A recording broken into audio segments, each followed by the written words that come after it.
Welcome to the Hindi Amp Studios podcast, How Creatives Think, episode number 1. We are super excited to be here with you guys. My name is Landon Hook. I'm Chris Henderson. And if you would like to know a little bit more about what Hindi Amp Studios is, who we are, what we do, there'll be links below down in the description to kind of explain all of that. But today, we're really excited to be with you today to launch episode number 1 of the new podcast, How Creatives Think. Yep, it's going to be with Austin Hart. He is one of our really good friends that we've come to know in the industry. And this dude has literally done everything. You name it, he's done all of it. All of it. Successful studio manager, recording artist as Larange and Marlowe, mix engineer, producer. He's been a head at A&R Nashville Top Artists. He's been a creative director of Mellow Music Group, which did a ridiculous amount of stuff. We're talking digital distribution. Forbes magazine literally named them the most successful indie rap new label in 2016. It's pretty insane. It's ridiculous. Sync licensing, project manager, artist development, you name it, and he has been a part of it. Even featured in the Olympics, major video games, NBA 2K, Fortnite, etc. Like, the guy has just done so many things. He's a voting member of the Recording Academy. This guy we thought, is everywhere. you know what? This guy would be a great first person to talk to, because when you're thinking about creative people, this guy has been creative at every level of every single aspect of the world of creativity and music. And so we're really excited to present this to you guys. Yeah, he's also a good friend of ours. We actually know him best through his work as CEO of his own music label, Old Soul Music. And Hindi Amp Studios is actually proud to be a part of that. And we're really excited for you to get to know him like we know him.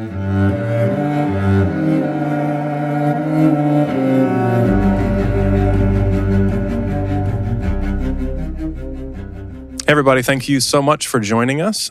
We have Austin here, and he has become a really great friend of ours, and he is one of the more creative people that we know, and we thought starting off the podcast with him would be honestly the best way to do this. And so, Austin, welcome. It's an honor. Thank you very much. I appreciate you having me on.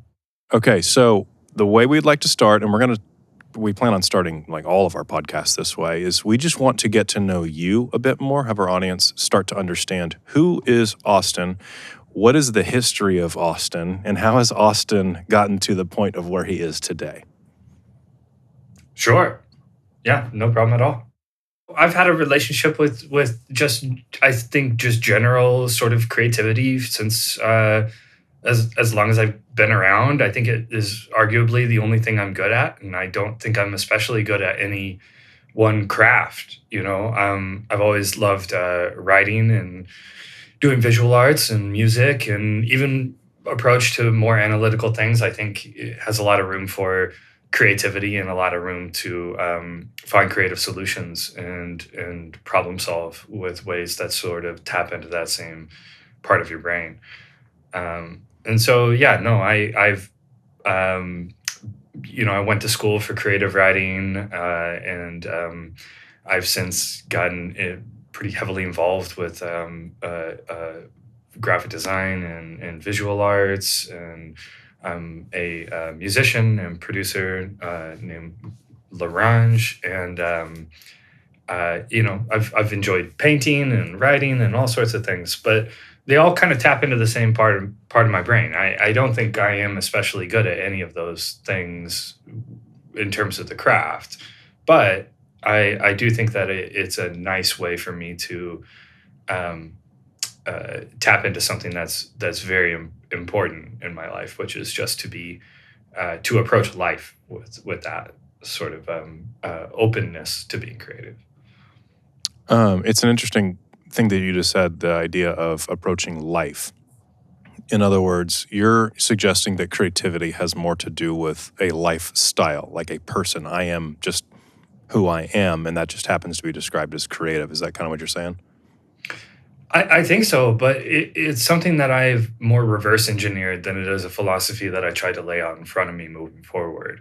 When I look back at the things that I've interacted with, I'm more recognizing the pattern of how those things go. Like for a very long time in my life, I really wrestled with the concept of becoming a better musician until, I got a little older and I realized I just don't care, and And the truth is, I just want to make something interesting and something creative, and the thing that ties in all the different parts of my life is that same approach. I just want something that kind of evokes something, and how I get there doesn't really matter. Just getting good enough just to be able to put what's in my brain into the world is the only obstacle. Can you walk us through your music, specifically the Laurent stuff? Like, you had a particular workflow. I remember when I visited you, and it was really cool to see kind of how you worked everything out. Sure. And what struck me was kind of a mad scientist approach, where you didn't really know the destination. You just had some ideas, and wherever it went was just as much of a surprise to you as it was to anybody else. And could you kind of walk us through that workflow and how that was a fulfilling or not fulfilling thing for you? Sure. Yeah. No. As a hip hop producer, a lot of my influences come from the way that hip hop was created, which was from sampling different parts of music and sampling things from vinyl, and being able to interact with existing music in a way that could create something new from that. And it's a concept that's sort of difficult to explain, and difficult for people to understand, because it really does require your brain to sort of shift over into this mode of repurposing something in a way that doesn't reflect that thing directly. Most people's instinct when they sample is to loop the existing music, and then you kind of at the end realize that all you've done is just add some drums to the thing that was already there. And so in terms of the workflow, it's very much about adapting. So one of my core sort of philosophies is that I try to approach life as if there are infinite solutions to every problem. And whether or not that's true, it doesn't really matter. It's more making sure that that's your mindset, because it's too easy and frustrating to get locked into more binary choices, as if that's the only thing you have. And producing hip hop doesn't allow for that. Did you see it? Sorry to interrupt. Did you see it as solutions to problems? In other words, were you trying to find a solution, like I need a kick beat that follows this pattern or something like that, or was it more exploratory? Yeah, so it's less about the drum side of it, because the percussion of it is more rooted in the culture and the history of beat making, and it is more about the craft, because when you're doing drums in loops, like a hip hop producer, you're really, it's a game of milliseconds, because you're performing something one time in a way that will should be able to be repeated throughout it. And if you're not quantizing directly, then you need to be able to perform it correctly at least once, which sounds easy, but it really isn't. My mentor when I was coming up told me that if you create a good enough 4-bar loop, you shouldn't need to change it. And there are a lot of producers in the 90s, namely like Pete Rock is probably the best example of this, where Pete Rock would create a 4 to 8-bar loop, and then that would be the whole song. And then you would listen to it, and I sincerely doubt you would walk away from that song thinking, damn, that 8-bar loop just looped for 3 minutes. Because if it's a good enough loop, it'll continue to engage you. So in terms of problem solving, that is very much how I think of it, because the way I try to imagine it is that when I find a sample, I'm choosing that based off of my experience and what moves me creatively or emotionally. But when I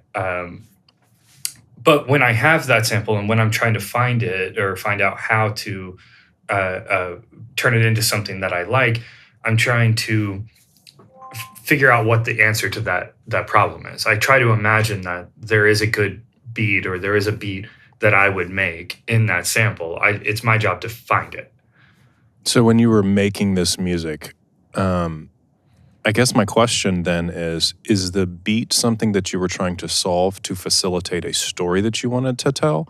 Or is the beat the end in and of itself that something goes on top that you figure out afterwards?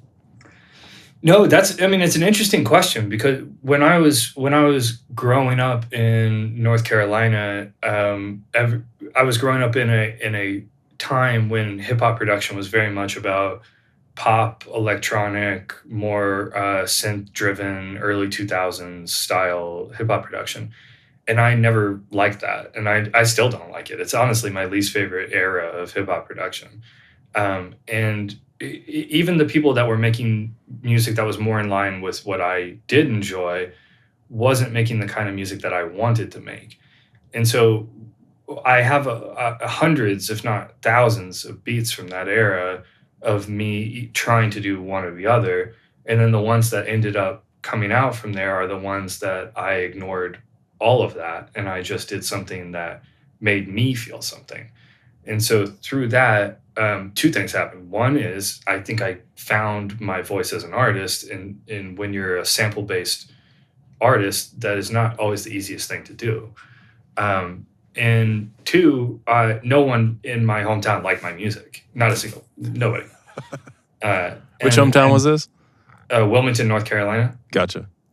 Great city for hip hop, surprisingly. Really amazing artists there. And it's nothing against the artists. They just didn't like my music. And a lot of them still don't, which is fine. But it wasn't until I left that I started feeling really confident about moving forward the way I wanted to move forward exclusively. There wasn't going to be compromise in terms of the stuff I wanted to make. And the stuff I wanted to make was breaking a lot of rules that I had learned, so figuring out what me making this beat sounds like is not the same thing as what this beat should sound like objectively. I wanted to go back. You said something interesting about the sample-based culture with this music, and repurposing, I think is the word that you use, and finding your own identity and your own self and your own creativity in something that already exists, but that you can repurpose and put something new on top of and give it a new life. I wonder if that form of creativity in that space is very much different from your work as a visual artist as well. Because, I mean, a lot of the times, I guess you can start with something in the visual space, but a lot of times a visual space, you can also just start with a blank screen or a blank page. What have you found to be the key differences in being creative in those different types of spaces? Totally. Yeah. No, not to 180 what you just said, but it's actually the exact same for me on these different spaces, because the way I think about creative writing, and when I was doing that, I was majoring in poetry, and the way I thought about poetry is that these words already exist. I'm just rearranging them, and so if I can find an order of these words that suits what I'm trying to communicate, that's my job, is to repurpose the language into a way that evokes something unique about my life or evokes something in the reader. Ideally both. And then with visual arts, it's very similar too, where I try to imagine that these things, I'm not an illustrator. And so I think if I was an illustrator or like a more traditional musician, I think those things would appeal more to the concept of creation from nothing. But, all of my philosophy on creativity has always come from problem solving. It's a way to think that the thing, the ingredients are there, and it's my job to put them in an order that communicates my intention and the feeling of what I'm trying to communicate.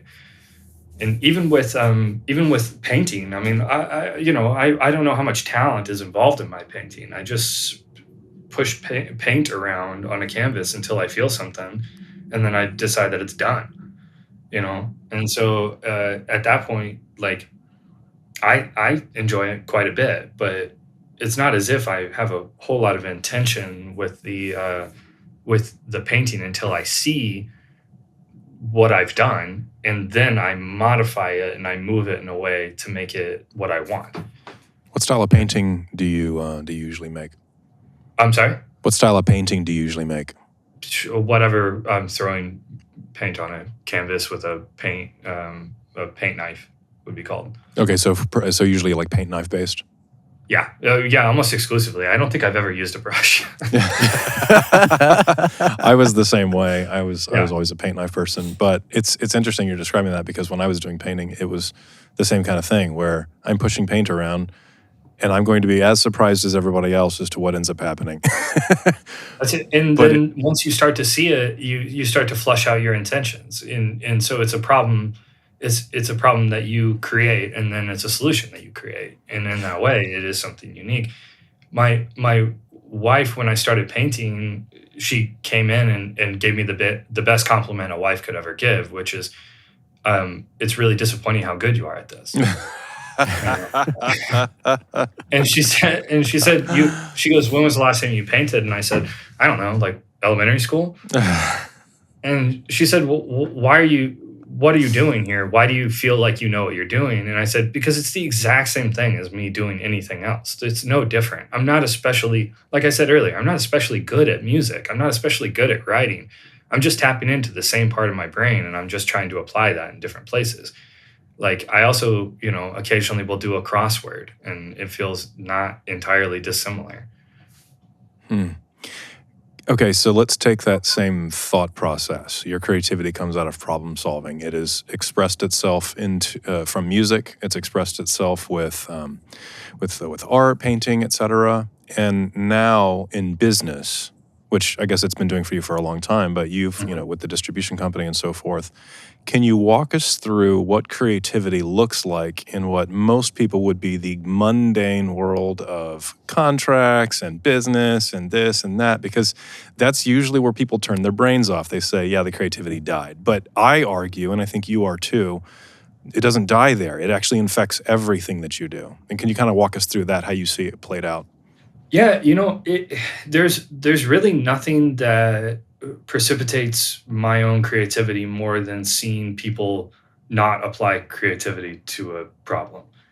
When I see somebody do something wrong, or I mean, wrong to me, not the way I would do it, it becomes very clear immediately what I want to do, And so when I started working in the music industry about 14 maybe more years ago. And initially I got in for one reason, which was that I knew a lot of extremely talented and successful artists that were not making a living from music. And I wanted to try to advocate for those people. I wanted to turn talented musicians into working musicians. And then when I came in, like any job, it's about learning the rules, or any craft. It's about learning how to do the things, and learning how to adapt. And then over time, it just became really frustrating to me how many people in the music industry view things as, we either have to do one of these two things that is the industry standard. This is the way it's always been. Or we have to do something that is so completely different that it will obviously fail. Right. And so most people think in just those ways, right? Most of the time you're choosing between the two that exist, or the three, or whatever. And then, or you're coming up with this off the wall idea that kind of maybe is more in line with less creativity and more like Messiah complex kind of thing. And you sort of want to invent this thing that, and I always think that when you're doing creative problem solving, if I'm working with a sample and I'm struggling, the answer is not, let's just throw that beat out. Like, let's just get a new sample. The answer is, let's keep in mind that there are infinite solutions to this problem and figure out what it is. And so over time, it's gone, with more and more experience and more knowledge about the industry and different situations.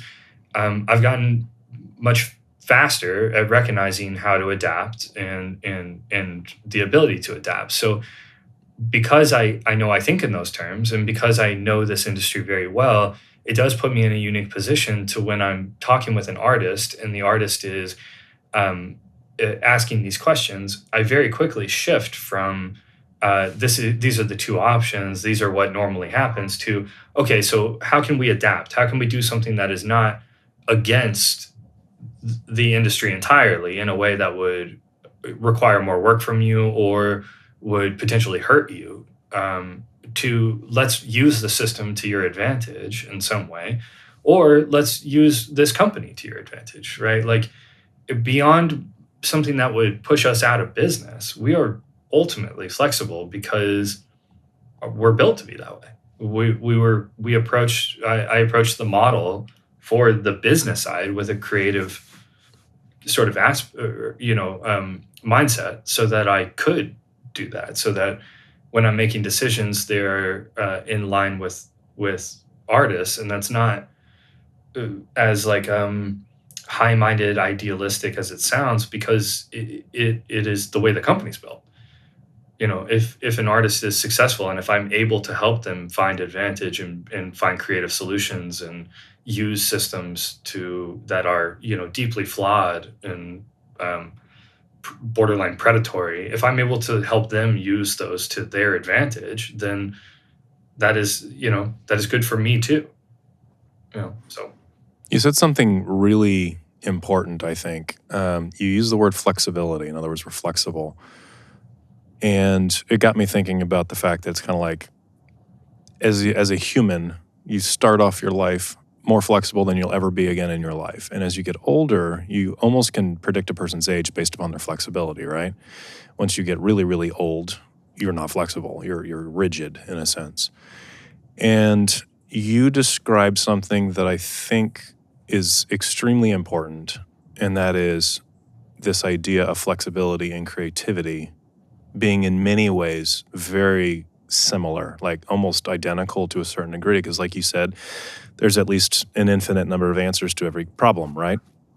Okay, so in your music, intense flexibility led you to your creative conclusions. Same thing with painting, and it sounds like you're describing that with your business. Does that kind of ring a chord with you, or no pun intended?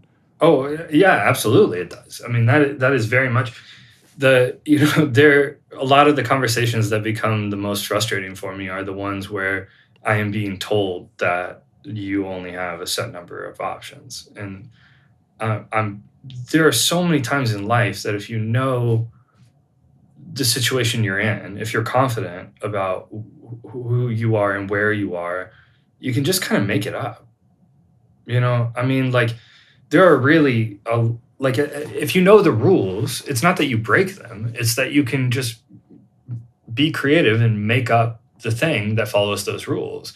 Whether it's a contract, in ways that, like, you don't want to make an artist, contracts are extremely important because they're actually protecting the artist too, right? And so a lot of places will go into this idea of they don't want to formalize agreements because it puts artists in a position to have to be vulnerable. But really, it's for the artist protection too. So when you go into that and you look at the contracts, and you're able to be flexible with the way you phrase things or the way that you position yourself in those contracts, if you know what the rules are and you're able to bend around and be flexible, then you're able to approach something with a way that will accommodate the human beings you're working with as well.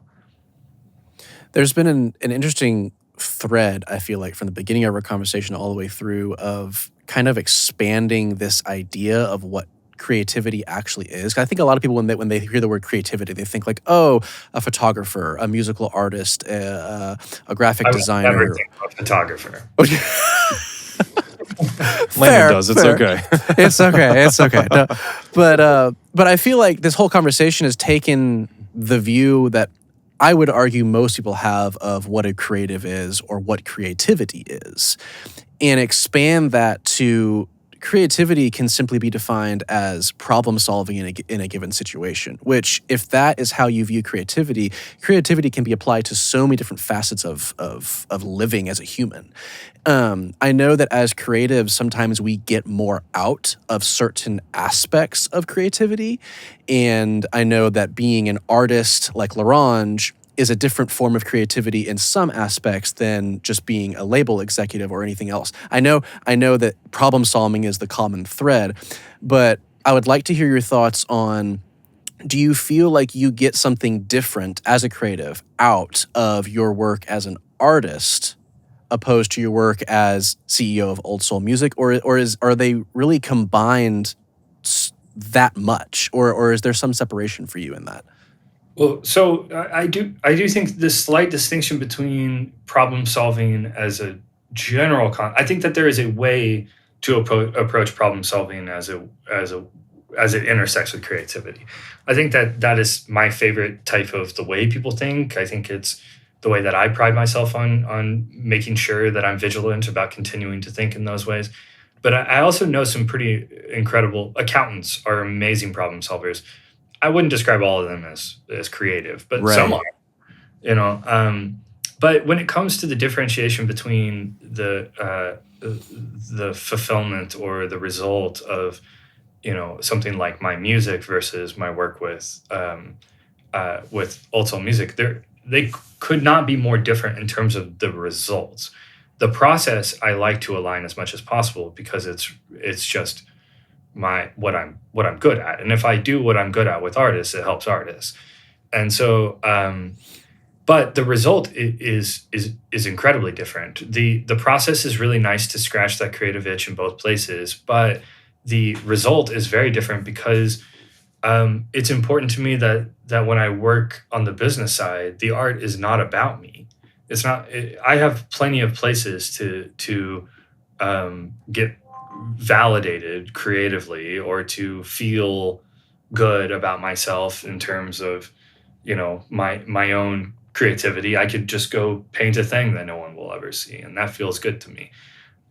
But when it comes to the business side, the process is supposed to be creative. The result is I am supposed to be hidden, basically.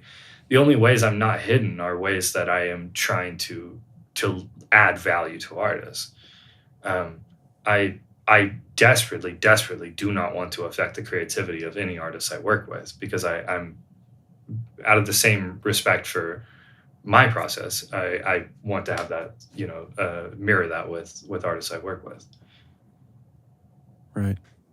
That makes sense. One of the things, jumping back into the creativity process, specifically in artistic expression, one of the things that Landon and I used to do when we were doing a lot of recording and so forth, is that we would have... I know where you're going with this. Yeah, we would have Wednesday nights, and Wednesday nights were all right, we're going to go crazy. We're going to bring in some random friends. And I remember one of the most creative things that we ever did, I still look back and say, man, that is some of the... Like, I could not recreate that if I tried.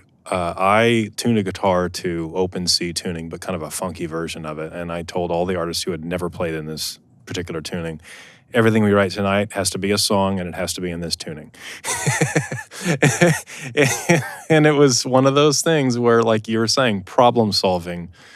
Here's your problem. We have inherently limited what you're able to do. And now you think that that is a limitation to your creativity, but the creativity that happened that particular night was greater than anything we had done if we had been open-ended with, well, we could do anything. It's almost like paralyzing. I mean, I'm curious to know if you have a parallel with that. Oh, I mean, absolutely. It's one of my core philosophies is that, options precipitate comfort and limitations precipitate creativity. In that way, it does all overlap with problem solving. If you don't have limitations, you don't have a problem to solve. And I don't do well in that environment. And it's not the same as sort of a blank page syndrome, because if I am writing something from scratch, I will write something from scratch, and then I will go back and I will solve the problem that I just created.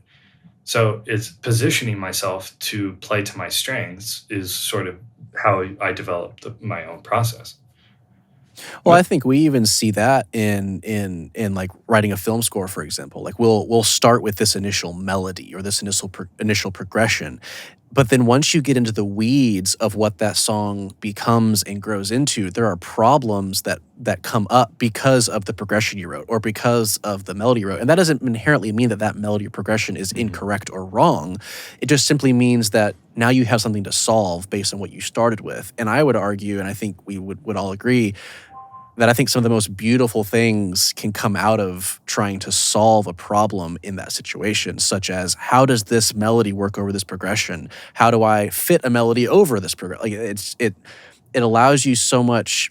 It's weird because I feel like inherently the limitations that come out of those situations are almost freeing to your inner creativity instead of just having endless possibilities, you know? Yeah, I can't operate within those possibilities. It just doesn't work. It's also difficult for me to collaborate with some people because of that. Because a lot of musicians I do know, real musicians, let's call them, as opposed to what I do, is uh, they come to things with a concept of creation in a different way that I do. Just because I'm sort of manipulating things that exist doesn't mean it's not creation. It means that I have to create something that I then manipulate. It's more about the process. But when it comes to sort of completely open ended things, yeah, no, it would definitely be something that I don't think I would excel in if I didn't wasn't able to go through it the way that my process works. Does the limitation or do the limitations allow us to be more creative partly because it's freeing in the sense of it's almost like you got a cop out, like I'm going to expose a portion of what I really want to do, but I feel like I can hide behind, well, I had the limitations, so I had no other choice. Well, so not to get overly, sort of philosophical with this, but if we're trying to say that the result of creativity is to reflect humanity, then I can't think of anything more human than interacting with a limitation, whether it's through the history of humanity or on a day to day life, is to be able to face a limitation and find a solution to it. And so, in that way, you are reflecting humanity more accurately than you ever could. Well, then I think we see that in the fact that limitations can often display themselves in our lives as major events, as painful events, even in life, as we see things that we are unable to do or unable to solve. And I think we see that in a lot of artists who come out with their first record, where they Mm. have an entire lifetime of of trauma, of pain, of limitations on their life, and they get it all out in this album. That is like, this is my story of what I've had to go through. And then if that album gets any acclaim or anything like that, a lot of times, I mean, there's the saying, because there's a saying because it's very true, is the sequel is almost never as good as the original. It's just it rarely is. And do you think that's because when you get to the part of creating the sequel or the second record, that a lot of the limitations from that first experience have been lifted? I mean, yeah, I do. I mean, I think that happens in an awful lot. I think the first time you're not. I also think that it's very, very difficult to create. Most everything in the world is just a reaction to something else, right? And so the first time when you're making an album, whether it's your opus or whether it's something that you regret, you're making it reacting to yourself exclusively. There's nothing else really, or maybe your circumstance.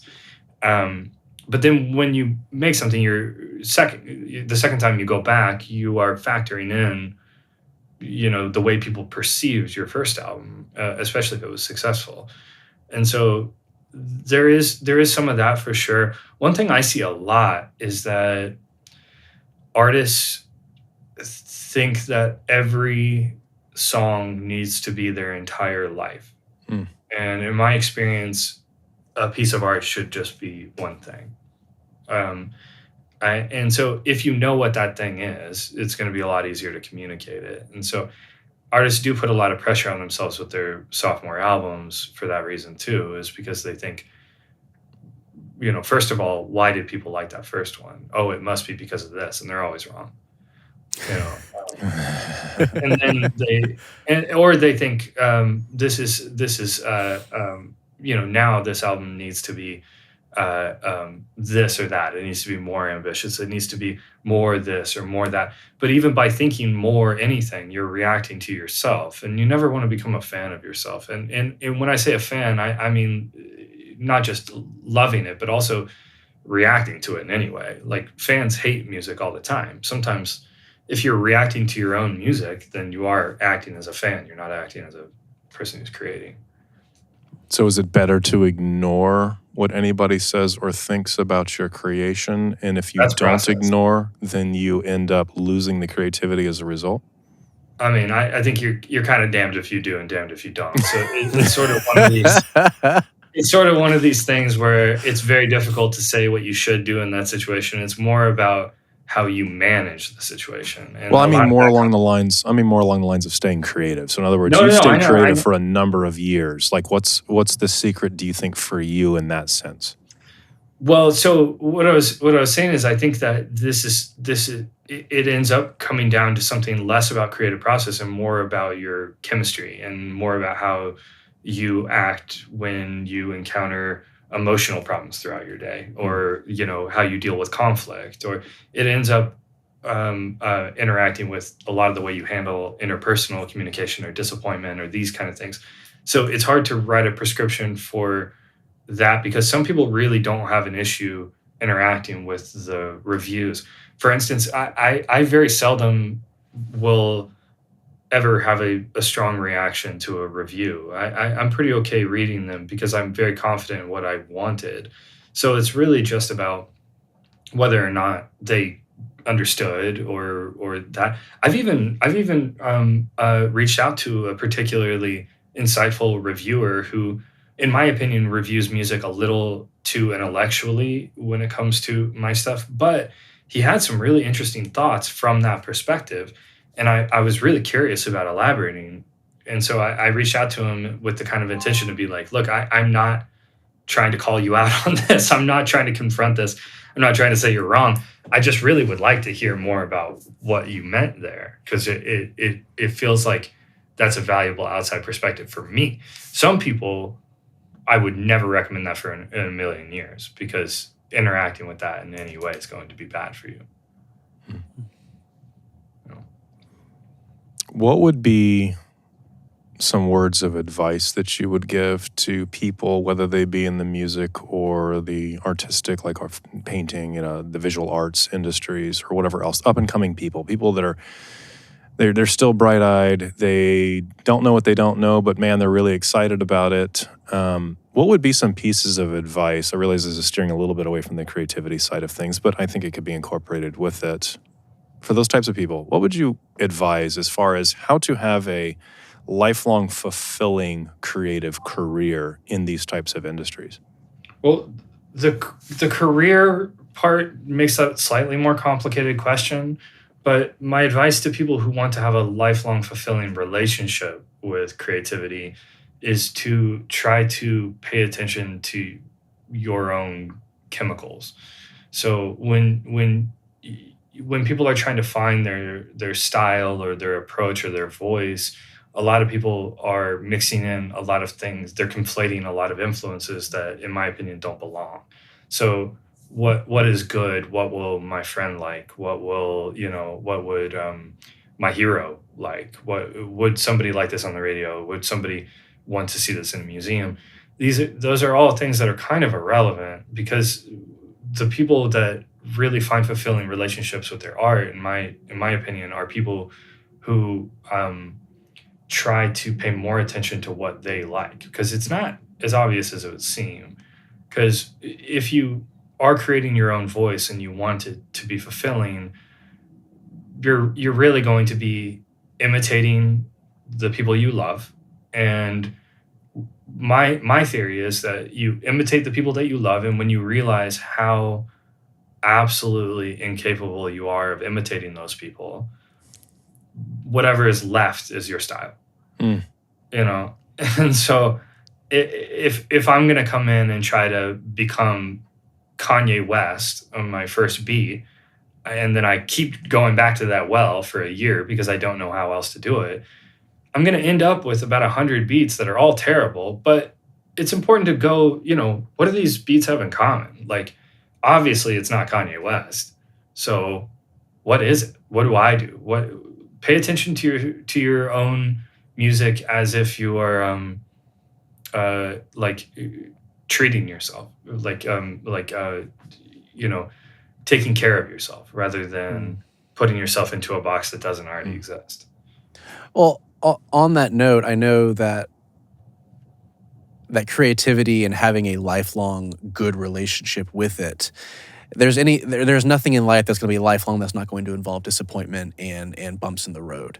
How would you, and how maybe have you approached obstacles and disappointments as a creative? Because I know as creatives, when we put something out in the world, as much as it should be just for us, we created it just because we wanted to, or maybe we couldn't not create it. There is always a little bit of that. I want other people to like this too. For, I would argue, most creatives, but sometimes you don't get that. How do you navigate how the world perceives your art and receives your art?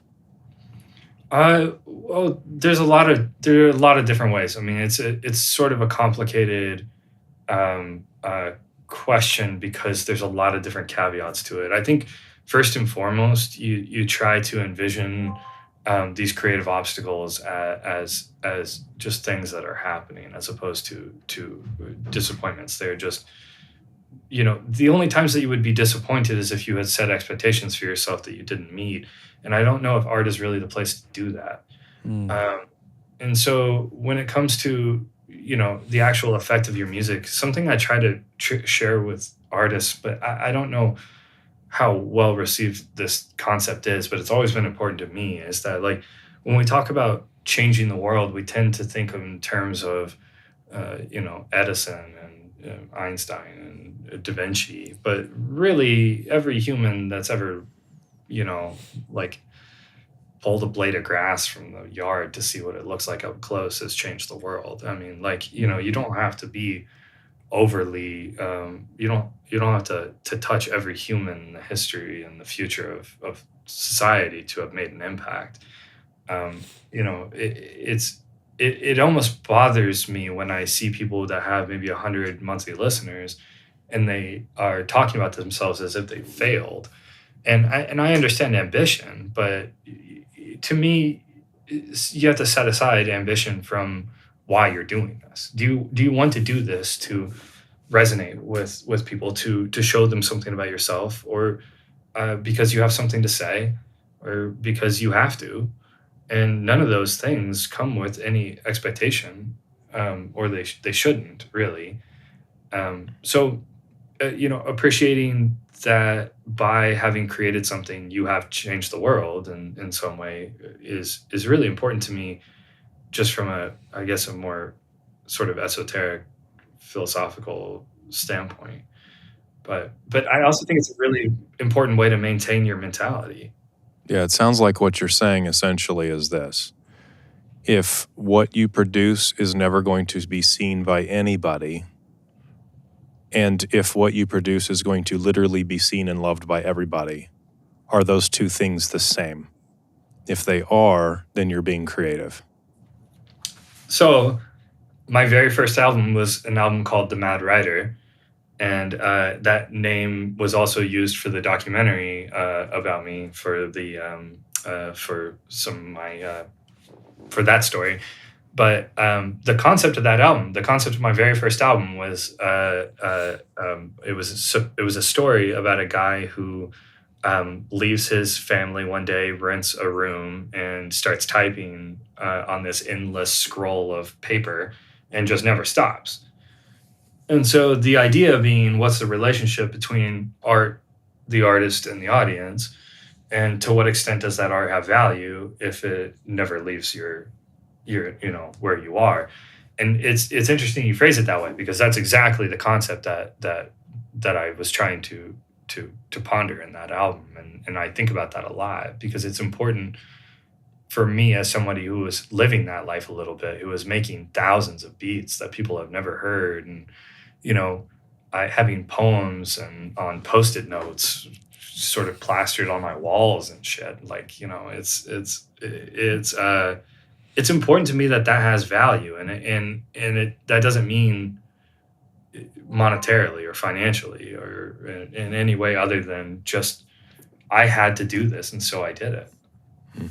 I think not sometimes, I think a lot of the time it harkens back to this idea of honesty in your art, and is such I created this because I couldn't not create this. Mm. And no matter how it's received by other people, that doesn't matter. I created it for me. I created it because I needed to get this out, and that is all the value that it ever needs to have. Anything after that is extra, is irrelevant to why this exists in the first place. And I mean, that's very much my philosophy when it comes to my business as well. That's why I hold, an artist's process so sacred, and why I consider the transition of their art into the world as something sacrosanct that I'm not going to affect, in any way. I want to make sure that I move the river in a direction that will have people hear it more if I can, because that will have an end result of helping them. But when it comes to the art itself, I try to have as few opinions as I can, That's very cool. So what's in the future for you, sir? Well, as somebody who started a small business and we're approaching our first year, I mean, I think there are pretty dramatic forks in that road, And so I think hopefully I'll still be able to keep paying my mortgage, or hopefully this company will do incredible and will help thousands of artists. But right now it's a tough one to call. But in terms of what, for me personally, I mean, to echo our conversation, I whether or not, we're talking about how to navigate some social situation in my house, or whether we're talking about, how to approach a painting, or get back into writing more poetry, or, I love writing jokes. I have no ambition there. That's not something I care about, but I love doing it because it's problem solving. It's just creative problem solving. I love that you can say something one way that will not be funny at all, and then and all of a sudden it's funny. That's amazing. And so it's like a hobby, and so I can't not fill my life up with it, and everything I want is nearby when it comes to that. So, for my future, I don't know. Maybe I'm homeless. Maybe I'm a billionaire. I'll be doing the same thing. That's so true. I may be homeless. I may be rich. It doesn't matter, because I'm still going to be doing the same thing, because I'm literally consumed by this. That's my mom used to have a great line where she used to tell me when I was a kid. She said, I don't care. I do not care if you are homeless, as long as you are happy. Just try to use your powers for good. All right, Superman. Yeah. I don't think that's something you tell Superman. I think that's something you tell Lex Luthor. What do you tell Superman? Please don't blow up the world. Yeah, I think that's an appeal to the humanity that you wouldn't need to tell Superman. Well, that was a creative response to my comment. Indeed. Very cool. We appreciate so much your time. It's been a fascinating conversation, and I apologize for going the philosophical route, but that's just how my brain works. And it's such an interesting topic to explore, because it seems unending, but yet, like you've been referring to, there's just such a thread of humanity that goes through everything, and it's almost like discovering what makes us us. That's where I would prefer to go with the conversation. So no need to apologize. I'm very, very glad you guys brought me on, and it's always nice to talk with you guys, and I'm happy to come back anytime you want me to. Thank you so much. Well, we appreciate you, man.